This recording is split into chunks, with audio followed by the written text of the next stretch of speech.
Good afternoon and welcome to today's press conference. Bienvenue à cette conférence de presse. My name is Mia Rabson with the Canadian Press and I will be moderating this press conference today.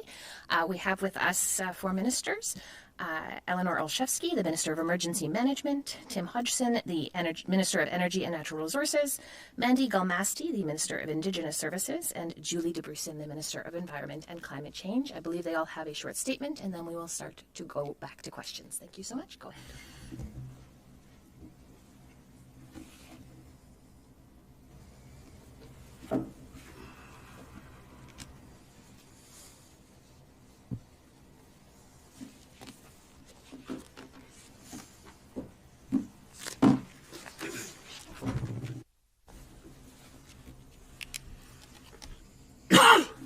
Good afternoon.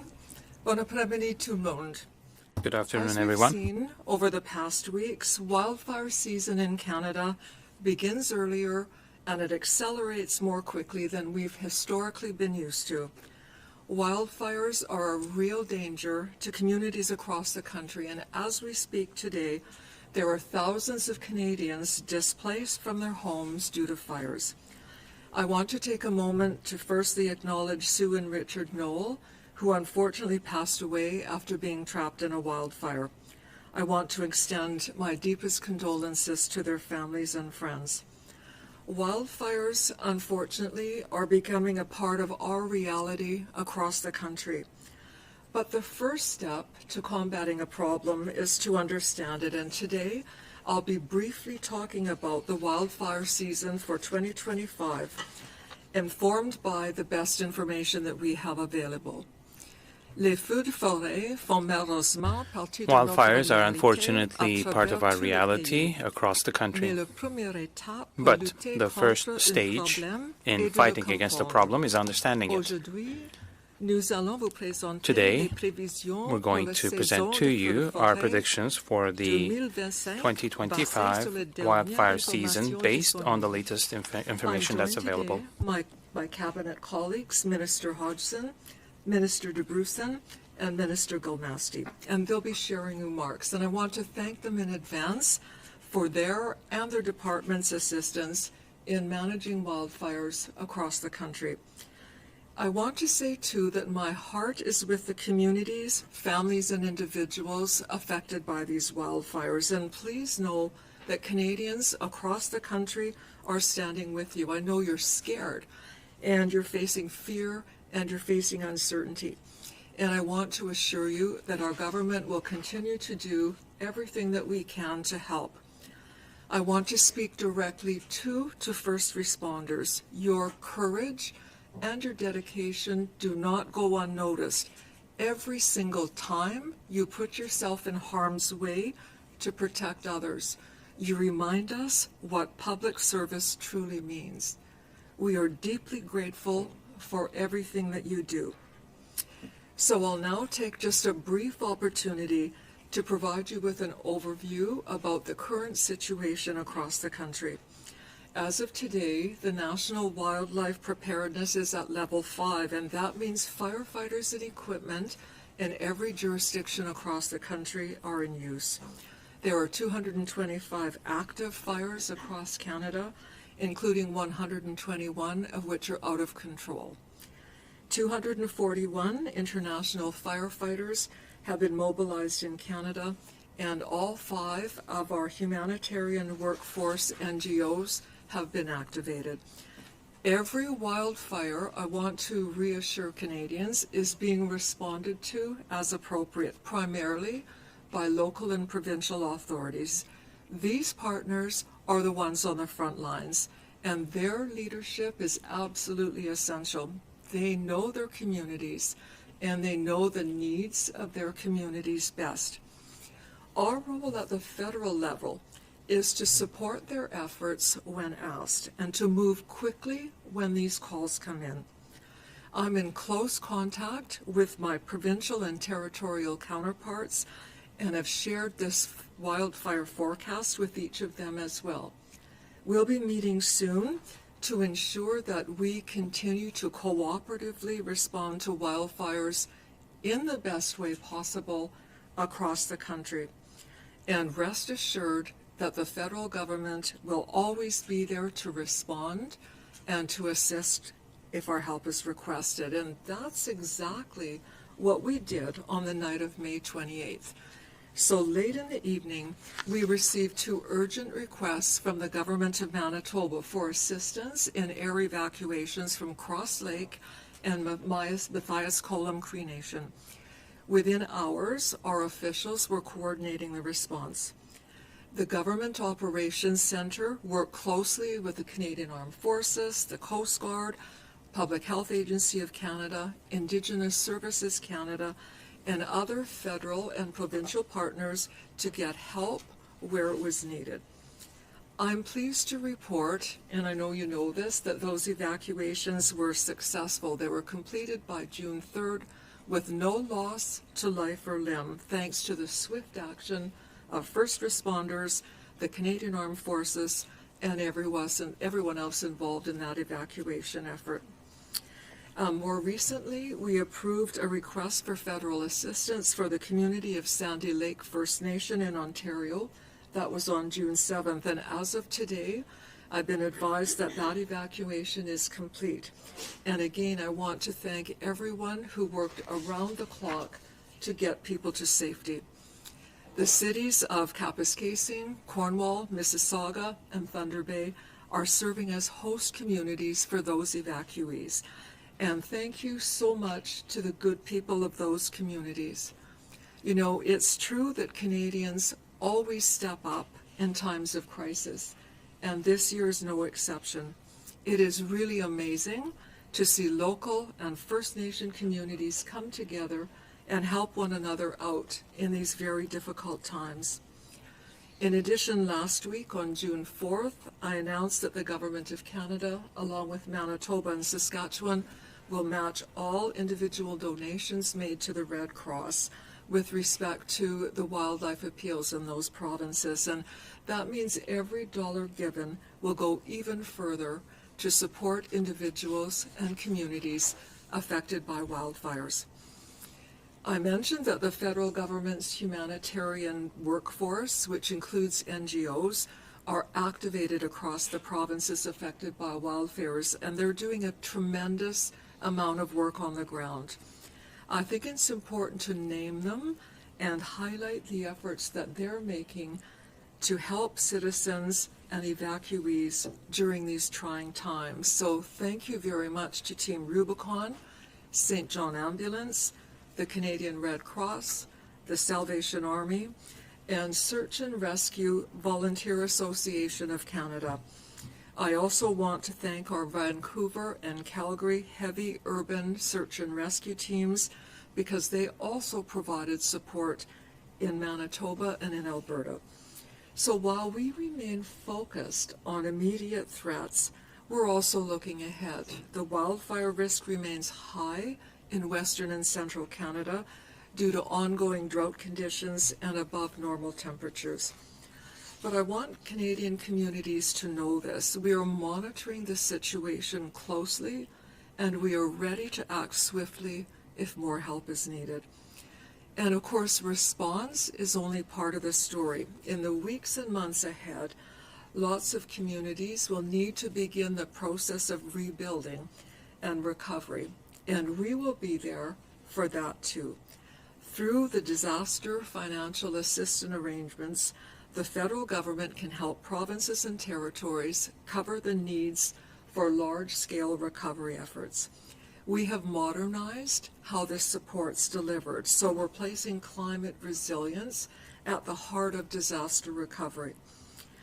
Recovery isn't enough either. We also need to be better prepared before disaster strikes, and that's why we're taking a fresh look at how Canada can strengthen its emergency resilience. And that means improving coordination, ensuring resources go to the right place when they're needed, and supporting long-term planning to help communities adapt to what is an ever-changing climate.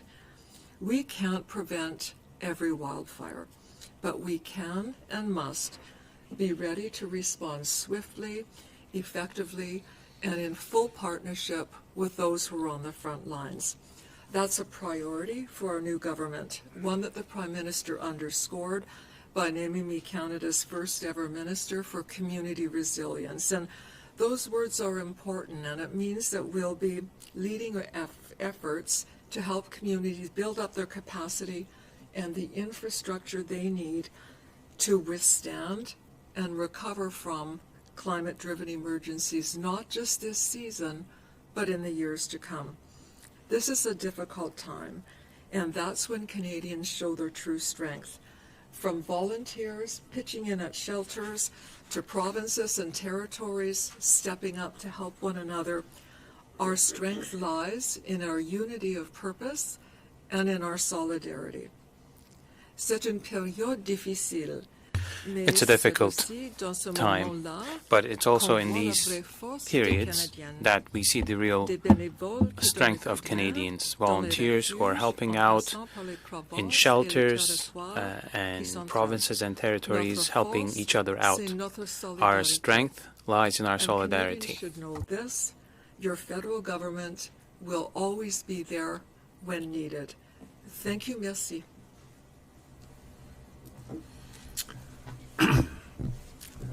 Bonjour tout le monde. Good morning, good afternoon to everyone in Canada. As we just heard, many communities across Canada are currently facing devastating wildfire conditions. First, let me start by also offering my deepest condolences to the family and community members of the two Lac de Bonnie, Manitoba residents who lost their lives in the wildfire. As someone with strong roots in the prairies, my thoughts are with Manitobans and with the people of Saskatchewan who are dealing with the dire situation at the moment. And as someone who is proud to live in Ontario now, my thoughts are also with the members of the Sandy Lake First Nation who have been evacuated from their homes this week. While the evacuations have been completed successfully, and in Saskatchewan, Premier Moe has confirmed that around 7,000 people in the region around Lac La Ronge will be allowed to return home starting today, it is very clear that this wildfire season is off to a very challenging start. More than 3.7 million hectares have been burned, and wildfire smoke is affecting air quality across the country. As we speak, firefighters, first responders, Canadian Armed Forces members, and volunteers are bravely serving Canadians, working tirelessly, often at great personal risk, to protect lives and property. That includes firefighters from the United States and Australia. To those that have come from far away to stand with Canadians and protect our communities, thank you. If a time comes where you need our support in return, we will be there. On behalf of all Canadians, I'd like to offer every person involved in these terrible situations my sincerest thanks for their selflessness and courage. I stand before you as not only a minister, but also as a fellow Canadian concerned deeply for our forests, our communities, and our shared future. As someone with a background in business, not politics, I'm also concerned about the fiscal impacts of wildfires. 2024 was the costliest year in Canadian history for severe weather-related losses, including the wildfires in Jasper, with insured damages exceeding $8.5 billion. By 2040, NRCan estimates the fire suppression costs alone could double as Canada continues to keep up with both worsening wildfire risks and the increasing severity and frequency of wildfires. It's important we arm ourselves with the best information and resources in order to efficiently and forcefully face this year's wildfire season, as well as those to come.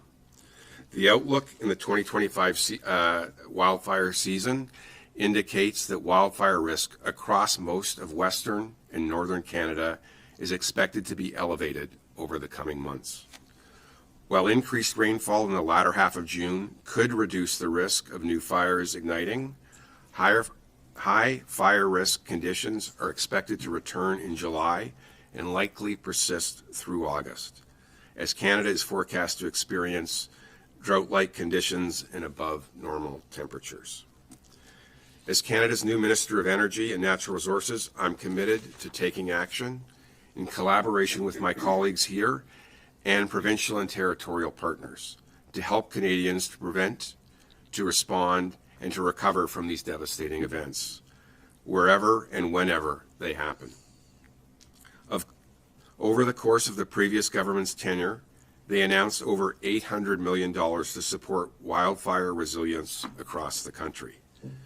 And our support continues, especially given the impacts of the 2025 wildfires already on homes and communities. On that note, I'm proud to announce a federal, territorial, provincial investment of approximately $104 million through the Fire Smart program. This represents over $94 million in joint investments from the governments of Canada, British Columbia, Alberta, Newfoundland and Labrador, Manitoba, the Yukon, Nova Scotia, and Prince Edward Island, as well as over $9 million provided by the Canadian Interagency Forest Fire Centre called CIFC. Fire Smart is key to our national wildfire prevention and mitigation efforts. The program identifies and reduces wildfire risk and provides actionable guidance for homeowners and communities. These investments will increase wildfire preparations and resilience across the country, helping to prevent wildfires and mitigate their impacts at the individual and community levels, including Indigenous and other remote communities which are disproportionately threatened by wildfires. We will continue to make meaningful investments in gathering better data, equipment, and training. Our forests are at the heart of our way of life. They sustain biodiversity, support industries and livelihoods, store carbon, filter water, and hold deep cultural meaning for Indigenous communities. Canadians rightly expect us to protect this shared resource. That means constantly improving how we prepare for and respond to wildfires through smart investments, stronger science, and coordinated action. This is not the work of one government or one sector. It is a shared responsibility. So let's continue building momentum across all levels of government in conjunction with Indigenous leadership, industry, experts, and communities, and all Canadians. Let me leave you with this. Canadians elected us not to govern, but to protect. Not just to govern, but to protect. To be the shield when we face uncertainty and to a force that drives progress when challenges arise. Whether it's standing up to unjust tariffs that threaten our workers or confronting the wildfires that endanger our homes and landscapes, we are here with a steady hand and a clear purpose. We will meet these moments not with fear, but with resolve. Because protecting Canada means more than reacting, it means leading. And that's exactly what this government intends to do. Thank you very much. Merci.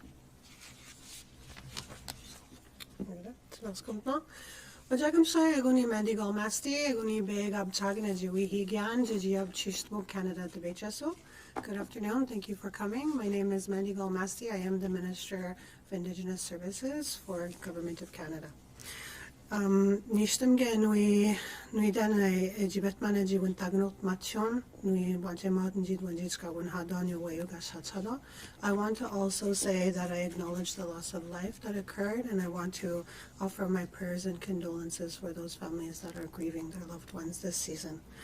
Bonjour, merci tout le monde de venir. Hello, thank you for being here.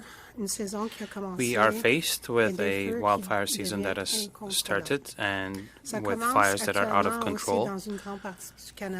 This is taking place in a large swath of Canada, especially in the prairies, and all aspects of life are impacted by these incidents. I'd like to first and foremost underline the profound impact of the wildfires on families, individuals, infrastructure, and communities, and people who have lost their homes, who have been evacuated, and who are currently living in uncertainty and who are afraid.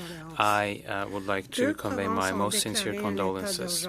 2 provinces have declared a state of emergency because of the wildfires, and in total, the wildfires have completely destroyed a landmass that's almost twice the landmass of PEI, 3.6 1.7 million hectares. The Government of Canada, as well as the governments of provinces and territories, as well as Indigenous nation governments and many organizations and emergency management service providers have been mobilized in this period. The fight against wildfires is and will remain a significant challenge. Climate crisis is a reality for all. Catastrophic wildfires are raging across the country, and First Nations communities are exposed in a disproportionate manner to the effects of these extreme events. In 2024, we had 411 emergency situations because of the wildfires impacting many communities. Today, we see that there are more than 30 Indigenous communities that have been evacuated, and this impacts almost 25,000 people who have had to leave their communities. This year, we are witnessing almost 50 Indigenous communities who are impacted by these fires. Many of these have been evacuated, and members of these First Nations communities are trying to save themselves and protect their loved ones.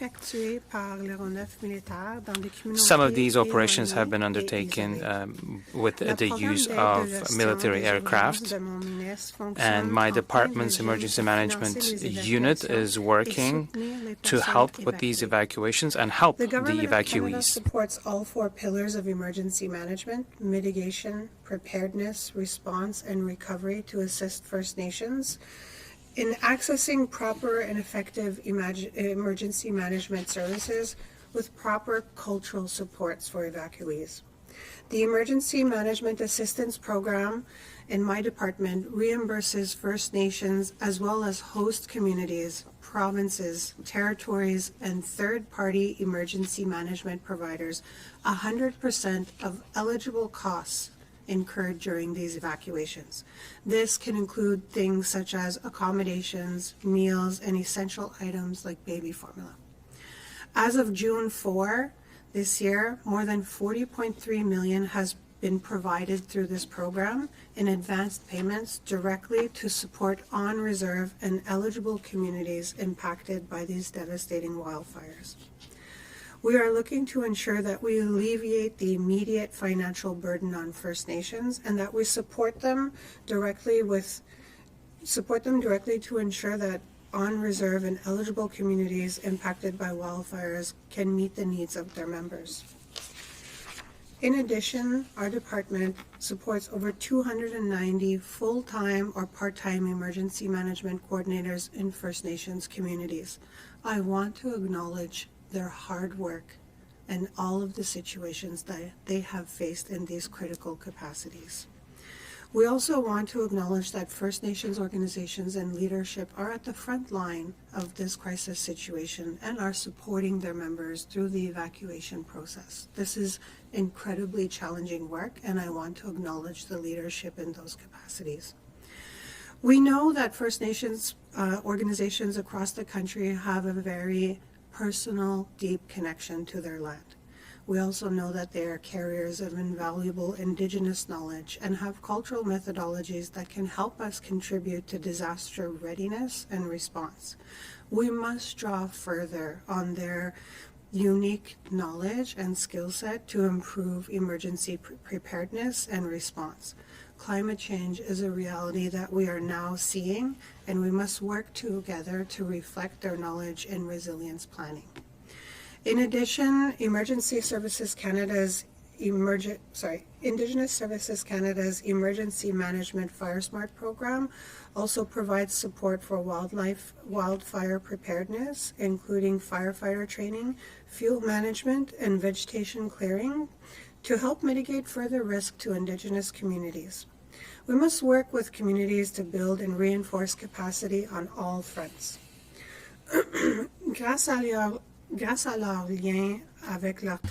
Thanks to their connection with the land, First Nations communities contribute with their Indigenous knowledge and cultural knowledge in terms of preventing fires and other emergency situations. We have to take inspiration from these sources to improve our emergency management activities. We continue to work with First Nations as equal partners in a global approach to managing emergencies, and we also are determined to improve emergency management services and transfer the emergency management programs to our First Nations partners. Our department also collaborates in multilateral discussions with First Nations leadership, First Nations and provincial and territorial governments across Canada on the future emergency management service agreements that we want to bring in place. There has been significant progress, and we have been working towards developing multilateral emergency management agreements in various regions. These agreements can best ensure appropriate emergency management services are provided directly to First Nations communities and provides them also the self-determination in the decision-making process when they face these crisis situations. Je suis profondément reconnaissant à l'ensemble des premiers I am deeply grateful to the work done by first responders, workers who are supporting Indigenous communities, people working with these communities, trying to protect them, protect their lives in this crisis period. I would also like to take a moment to thank all the people who have been contributing to this process with Indigenous communities, as well as people who are helping evacuees and helping to improve their quality of life. I'd like to also thank all first responders who are lending a helping hand within very short timelines. I'm deeply grateful to first responders, support workers, First Nations leadership, and many people who are working behind the scenes, who are doing everything necessary to prevent the lives of those who are in the devastating paths of wildfires. It is important to also acknowledge that often the response that is required is requested in a very short period of time. Leaders across Canada are stepping up and are filling essential gaps so that our friends and families remain safe, comfortable, and hopeful during times of crisis. I've also been personally touched by the stories that have been shared with me through the members of the Indigenous caucus, as well as First Nations leaders who've reached out directly to me to speak of the stories that have happened at evacuation sites. I want to acknowledge the work of the Turtle team that is on site, operated by First Nations Health and Social Service Secretariat of Manitoba, who've been delivering culturally relevant care to those who need it most. Together, we are rebuilding a stronger tomorrow. Thank you, merci. Hello, I'm Julie de Brussen. Je suis la ministre de l'Environnement et Changement Climatique. I'm the Minister of Environment and Climate Change. Hello, everyone. And thanks for joining our press conference today. I'd like to join my colleagues to begin with by offering my deepest condolences to the families and the communities who've lost loved ones, and also to share that not just all of us up here, but all Canadians are thinking right now about all of the people who've been uprooted from their communities and who have seen their communities devastated by wildfires in this moment. And I'm also going to start by echoing what you've heard from my colleagues here, which is a deep gratefulness and thankfulness to all of the firefighters, the first responders, Canadian Armed Force members, and all of the volunteers out there who have really stepped up and shown so much courage and commitment and selflessness in this moment to keep people who are right now facing danger, to keep them safe. Canadians are feeling the impact of extreme weather events, including intense wildfire seasons year after year. And in fact, just last year, about 5 million hectares were burned by wildfires in Canada, which led to over $1 billion in economic loss. L'augmentation des températures et la sécheresse Increasing entraînent des temperatures feux de forêt and plus dry fréquents conditions are et plus leading to more intenses partout au frequent pays, wildfires alors that que are des also getting more températures intense supérieures à la across the normale country, ont and été observées over de façon temperatures that constante are à l'échelle above the nationale season au cours de la averages dernière are année. also expected across The the federal country in the upcoming government will months. be there to support communities across the country, and that starts with better anticipating, better managing, and better adapting to the risks created by weather-related emergencies, such as floods, tornadoes, hurricanes, blizzards, wildfires, and extreme heat.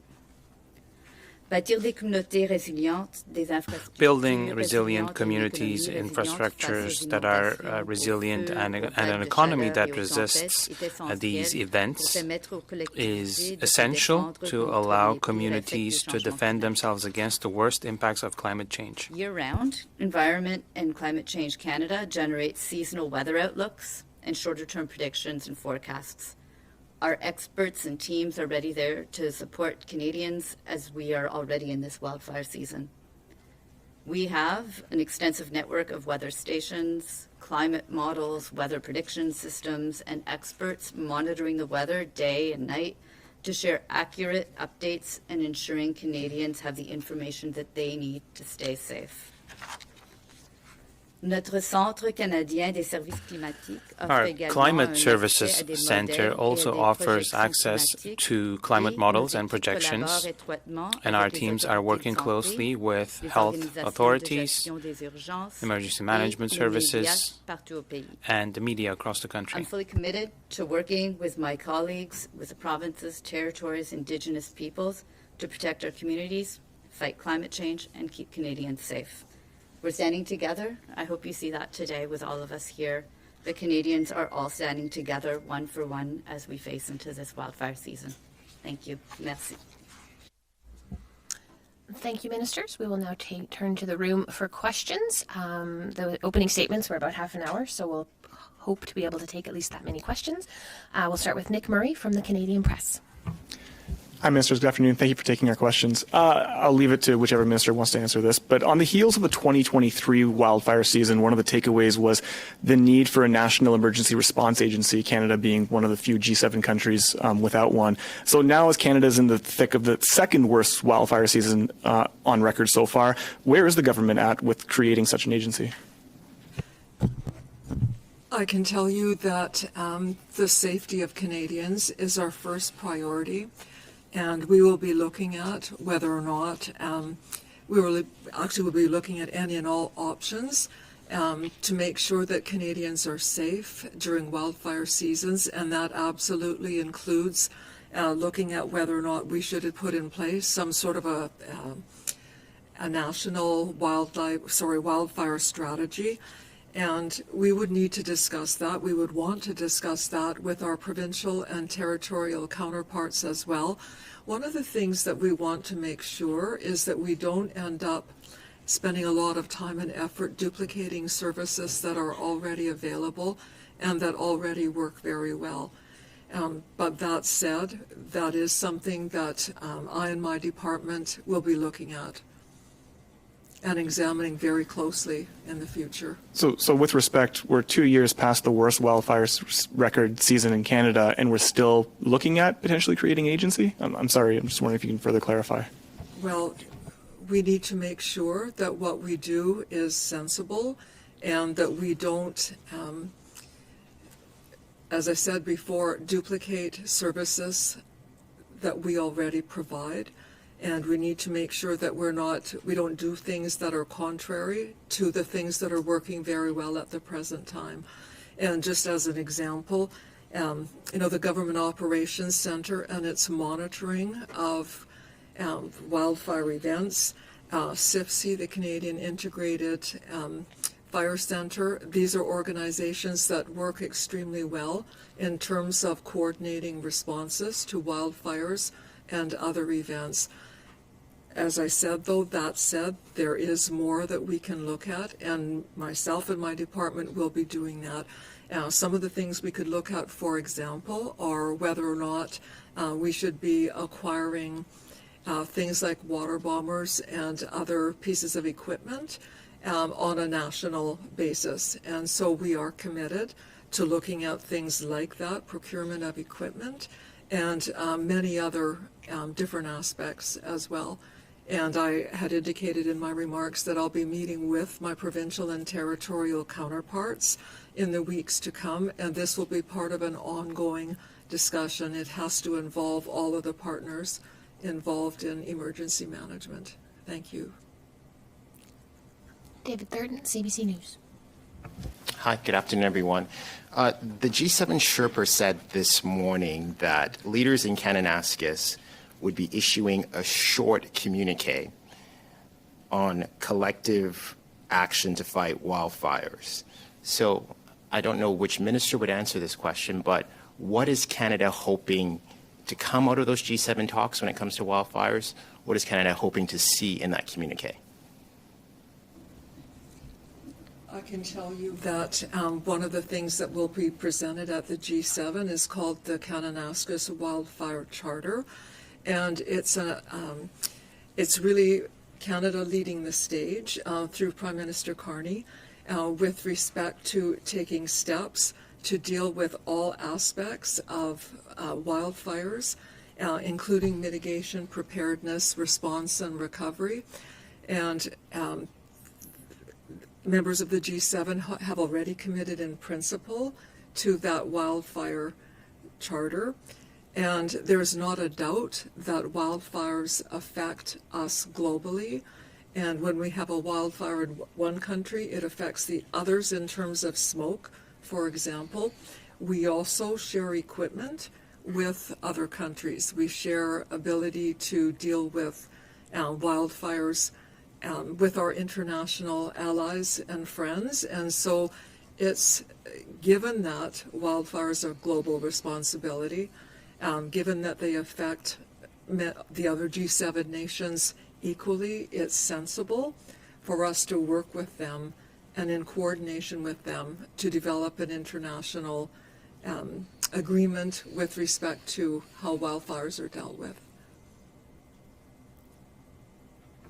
Thank you for that. And of course, what's making wildfires worse is climate change. So what are we going to be doing now that we're hosting the G7 this weekend that the world does what it needs to do to keep 1.5 alive? Is climate change even on the agenda? As far as me being the Minister of Environment and Climate Change, I can say that we're absolutely committed to continuing fighting climate change and to continue to drive down emissions. And there's a lot more work to do, but for the first time we see in Canada that our own emissions are going down and are decoupled from economic growth, which is a really big thing. So right now in this moment, our emissions are at the lowest they've been in almost 3 decades. And that's not discounting that there's a whole lot more work ahead of us, but there is something to show that we're on a progression in the right direction, and we need to keep working very much to fight climate change. Natasha Bolowski, National Observer. Hi, yeah, thank you for taking our questions and for the update. My question is about Bill C-5. I know that your government is hoping to get this through before the end of next week when the House rises. I mean, that just gives very little time to study it in committee, and it's obviously a very big bill affecting lots of different legislation. So, I mean, and also there's already been a lot of concerns raised by the AFN, other stakeholders, opposition parties. So for Mr. Hodgson or Mr. Brusen, I'm wondering, given all those concerns, are you worried that committees are not going to be able to adequately study this massive bill? You want me to? As the Prime Minister has said,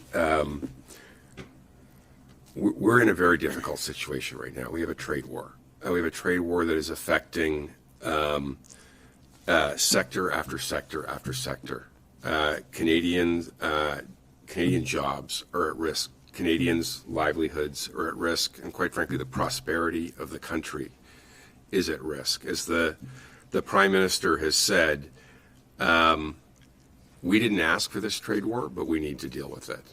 And to deal with it, as he has been very clear, we need to do things that we have not done in a long time, in time frames we have not done since the end of World War II. What we are doing is providing for debate. I spent 4 hours in the House last night in a committee of the whole. There is going to be the same sort of process in the Senate. It is important that we start moving, or we will find ourselves in an increasingly difficult situation from an economic perspective. Thank you. And have you had any well, not you, has anyone on your team had any conversations with Andrew Scheer and the Conservatives to, gauge whether they would be willing to help you push this through? Where's that? I don't think it's appropriate to talk about the private conversations that are going on. I think what you should take away from the First Minister's meeting in Saskatoon is there is broad Canadian consensus that getting on with retooling and reworking our economy in the face of this trade war is incredibly important, and there's broad support for that. Fraser Needham, APTN. Yeah, I'm just going to follow up on that Bill 5 question. I understand that we're in a trade war, and Canadians, there's a consensus among Canadians that we need to move forward on certain things. However, there's not much of a consensus on the way the government's approaching this from First Nations. I don't think we've heard from any First Nations that are actually in support of you ramming this bill through the legislature. So are you going to actually meet with them before you pass this legislation, or are you just is it going to be business as usual and ram the bill through as you appear to be doing? So there have been as soon as we started consulting with any other parties, we started consulting with various First Nations, both on the rights holder side, but also in the Indigenous business community.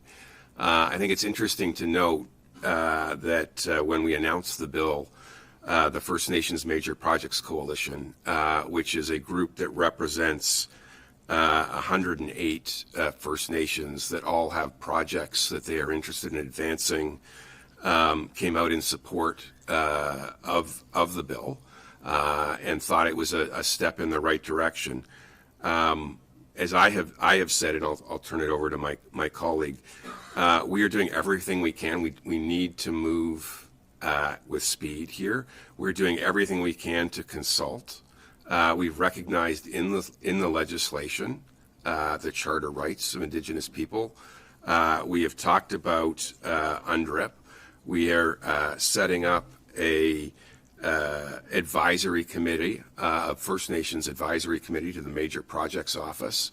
I can tell you I've got multiple conversations going on with different rights holders and business leaders as part of my department's efforts to ensure that consultation is robust. And I'll give you just a little from my background in the former organizations that I was involved with. We built many projects with First Nations partnership, and what I found is when consultation works well, it doesn't slow projects down, it speeds projects up. And we saw that very clearly in my old role at Hydro One. So we're going to do everything we can to engage with First Nations, make sure they're part of this process, but we do need to move with speed. But I'll turn it over to you. Thank you. I also want to acknowledge that the work that's been carried out on the One Canada Economy Bill is critical. It's not just critical for the Canadian economy, it is something that is also critical for Indigenous people. The reason why I'm saying that is because I believe that this bill is, I want to say, a new process in making sure that Indigenous economy is also reflected in the Canadian economy. And that is probably a reality that I don't think is well understood. First Nations have microeconomies. Sometimes they're directly linked to just the community. Sometimes they're internation. And I believe that this bill allows for a process to have discussion on how that level of community can be integrated into a larger scale project. I do want to acknowledge that, yes, there was a consultation process that was sent by letter to many First Nations partners, communities, leadership. Unfortunately, simultaneously, the wildfire season started, and I have heard through discussion in the ministries and at multiple tables the intention to be sure that the appropriate time and steps are taken to give community opportunity to be part of that dialogue in a meaningful way. And in reading the bill and having discussion, the acknowledgement of Section 35 is so profound, and it is not defined because of the intention to co-define that process with partnership. And I think that this is something that is unique to the One Canada Economy Bill, is that we're not just inviting Indigenous partnership to the table, we're actually asking them, what is your process of consultation and how can we work with you in collaboration to carry out those steps? I also want to acknowledge that because there are many communities in a critical state of wildfire and evacuation, that time will be taken to have that dialogue. I know that it is the intention of the Prime Minister's office to sit down with First Nations leadership directly and to have that economic discussion and hear from them. Where is it that you want your nation to go in the future? How do you want to be a part of this process? And most importantly, how do you want to involve your community in that decision-making process? And I think that's the critical part of the bill, is to ensure that you are respecting what Section 35 says, what UNDRIP says, but you're having that meaningful dialogue right at the beginning, sitting down face to face. And I feel that the Prime Minister's approach of being the point of contact, having that conversation, that really sends a strong signal that it is partnership between First Nations leadership and the Government of Canada. Yeah, just as a follow-up to that, I know that normally the process for bills is that they go first and second reading and then they're given to committee which is an important part of our process in our Parliament, to make amendments, to make suggestions, to have groups intervene that may not have had the process to, including First Nations, in the normal passage of a bill. This bill gives a lot of power to the Prime Minister's office to basically bypass environmental regulations, things that are fairly important. So I'm just wondering, is there any chance that the government will take a step back and perhaps maybe look at expanding consultation on there aren't any committees right now that have been struck.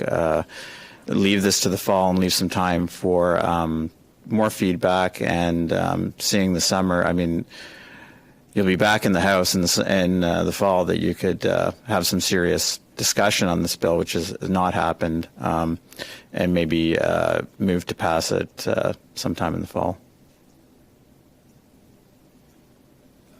I think the Prime Minister has been clear. We are in a trade war. We need to move as quickly as possible. Canadians are losing their jobs today. We continue to see unjust tariffs put on different sectors over and over again. One of the key things about this bill is it will get projects moving. It will give us the opportunity to create employment for people who are now facing challenges. It will stimulate development in our economy as this trade war is hurting us across sector. And so we'll do everything we can from a consultation perspective, but the Prime Minister's been clear we need to move quickly given the unjust trade war that we're in right now.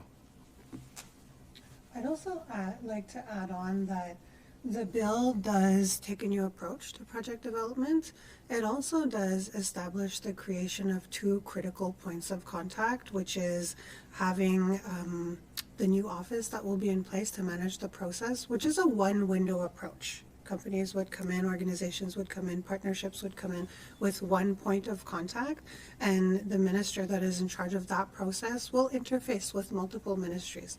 It is to create more efficiency, it is to create effectiveness in the decision-making process, and it does not do away with impact assessment. It allows for better mechanisms in place to be responsive to the questions that are being asked. And it also provides the opportunity for Indigenous people to be a part of that assessment process. And I think that Indigenous peoples have enough traditional and hereditary knowledge of their territories that they are probably the strongest voice for concern or defense of protecting an area. And the Prime Minister has been clear. These projects will be selected if the communities wish to participate. So I think there are multiple points where if First Nations or other groups feel that they want to bring forward their concerns, that those mechanisms, albeit new, a new process, will still be in place. Catherine, I just add a comment as well. It's my understanding that once a project becomes a national project, there's another opportunity for consultation on a project-by-project basis. So there's the initial round of consultations with respect to whether or not a project meets the criteria. And then there's an opportunity for another set of consultations for a particular project. So, I just did want to make that clear that there are two opportunities. Catherine Levesque, National Post. Thank you, Mia.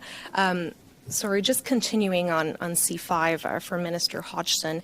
I understand the Prime Minister has said it can't wait, it has to pass as soon as possible, but realistically, what would be the effect of waiting 3 or 4 months for C5 to pass? What would happen in the grand scheme of things? You should ask that to all the auto workers who are losing their jobs, to all the aluminum workers who are losing their jobs, to all the steel workers who are losing their jobs, to all the forestry products people in small towns across the country who are losing their jobs. Every day our economy is being attacked. Every day we are losing jobs. We need to fight for those people. We need to move. I also want to just say today's conversation is really about the wildfires. I know that we've answered a few questions on that important subject, but I want to really stress that there are people living in a crisis situation, over 25,000 people who are affected, First Nations and non-Indigenous, and I would really like to be able to provide information on those subjects today. Absolutely, but we're the ones asking the questions, and respectfully, you've spoken for 30 minutes on this subject, which is extremely important, I will assure you. But I also had another question just on nuclear, also an important subject. The Atomic Energy of Canada just announced this morning that the Canadian nuclear laboratories would be managed by a new entity as of September. It's called Nuclear Laboratories Partners of Canada, but it's pretty much Canadian in name only. All of the partners are either based in the U.S. or owned by U.S. companies. So I just was wondering, Minister Hodgson, if the government is comfortable with our nuclear laboratories being managed by an American-owned venture, and if you had any power about that. So the process to select the entity that will oversee the management of these various facilities was an independent process run by AECL. The consortium that was picked to do that, it's an $800 million contract that will last for about 6 years. It covers 4,000 employees. The management of those 4,000 employees, every one of those employees is in Canada. 95% of the money that is spent will be spent in Canada. Canada welcomes companies from all jurisdictions to come here and work. This is money that will be spent in Canada with overseeing Canadian jobs at Canadian facilities.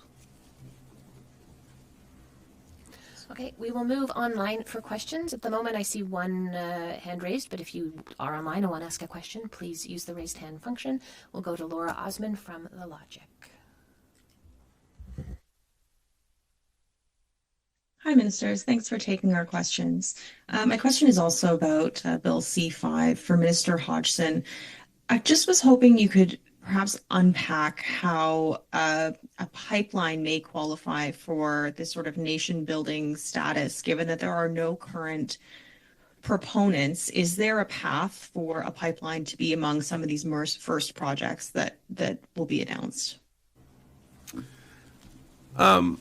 So what was agreed in Saskatoon between the Prime Minister and the 13 premiers is a set of criteria for projects of national interest. There are 5 criteria. I won't necessarily go through them in this answer, but they're clearly laid out in the press release and in the bill itself.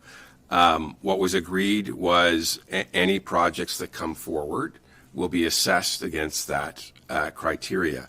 For a project to come forward, it is going to need to, as I call it, bubble up from consultations between federal and provincial governments, Indigenous peoples, because they'll often affect Indigenous communities, and proponents. We will not be evaluating hypothetical projects. We will be evaluating real projects with real proponents. I will highlight the third criteria was a high probability of success. I think it's pretty clear to say that for a project to be successful, it is going to need a private sector proponent who is interested in putting the money to work. Thank you. I think some folks who are in the pipeline building business, at least what we've heard from politicians in the West, is that they haven't been looking at projects because the regulatory environment has been unfriendly in their view. And so they don't have the head start perhaps that some other proponents may have with relation to other projects. Is there any provision for getting pipelines built that may take that into account, given that building pipelines hasn't been top of mind for them recently because of the very issues you're trying to address with this bill? We've had consultations with many different private sector potential proponents. What they tell us is they really like the bill. They like the certainty that it creates. The idea that a project gets evaluated against these 5 criteria. If it is designated as a project of national interest, there is then a conditions document put against it where all the conditions to operate are laid out publicly and transparently. And the government will commit to do its part in getting through those conditions within 2 years or less. That gives clarity about a process, that gives certainty about timelines. If you are a allocator of capital, as I was in my former life, that certainty is what gets people interested in projects. And that's what we're trying to deliver, more clarity in the timelines. We need to do everything we've done in the past, but we need to do it as well or better, but we need to do it faster. Nelly Gudici, Media Tanoa.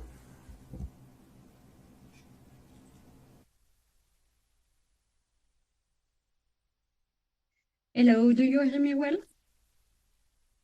Yes, go ahead. Thank you. So it was said the West and the North is at risk for this fire season. So I would like to know what has been done so far with the Yukon and Northwest government and the Yukon and Northwest Indigenous government to make sure the emergency response will be effective and successful in case of an evacuation over the summer. Okay, thank you. I just want to acknowledge that this is really a critical time in Canada. There are people that are in an emergency situation, sometimes having to leave their homes with very little, suddenly, late in the evening, early in the morning, children that are, leaving their beds, sometimes leaving with or without their pets, families that are, trying to make sure that they're meeting up in a coordination point of evacuation. There are so many challenges, and just giving the time and respect to what people are going through is really, for me as a minister, my first criteria in how we respond to people. I went through a period of being a leader during the last fire season, which was devastating to my nation. And I want to acknowledge those people that are really just in a space of uncertainty, and how traumatizing that can be and how hard that can be for families, for mental health, and for trying to respond to that situation. And I want to be clear that it is the intention of my ministry, as well as other ministries, to really respond to that. That's really important and critical. In terms of looking at the places that are not in a state of emergency, or provinces that haven't declared a state of emergency, I have already been having active dialogue with Indigenous groups, with leadership from those places. So we have been reaching out to Alberta. We've been even reaching out to leadership in Saskatchewan. I had a meeting with the Northwest Territories last week. We were able to have dialogue on these issues, although they are not in a state of emergency. We're also having, this preemptive discussion to prepare if it comes to that situation. And I think that's the important part of relationship when you're trying to respond to humans that are in a state of crisis and their lives are impacted by wildfire. So for us, within my department, really being sure that we are capturing that approach when we're talking to people, to remember that yes, there's jurisdiction, there's bureaucracy in the process, but at the end of the day, we are dealing with people, and we want to respond to their needs and their well-being, and to be sure that they're able to get through this first part of the crisis, which is evacuation, and to help them through the next parts of it, which is returning home and dealing with the after effects in their community that forest fire leaves behind, and what we will see in the future, because we know that impact of forest fire is not just a one-phase occurrence. There are also additional components, and we will see in the future that impact in place. So resilience is a key part of that, but also having a longer discussion on how we will deal with those lasting impacts and the harms that it is creating for people. That's really an essential part of that. We are dealing with the lives of Canadians, Indigenous and non-Indigenous, and it's important for us as a government to keep that in mind, keep that at the forefront when we are taking action to respond. I would just maybe add to that these evacuations were incredibly challenging, particularly in Manitoba, because they involved evacuating people from remote areas. And that was a difficulty in and of itself. And then those evacuees moved to a place of safety, but then needed to be evacuated even further. So moved from the place of safety somewhere else to be accommodated. And just with respect to that process, it was incredibly challenging for cities like Winnipeg that were receiving evacuees, because they didn't receive them in one way. They received some coming by, car, and some coming by plane.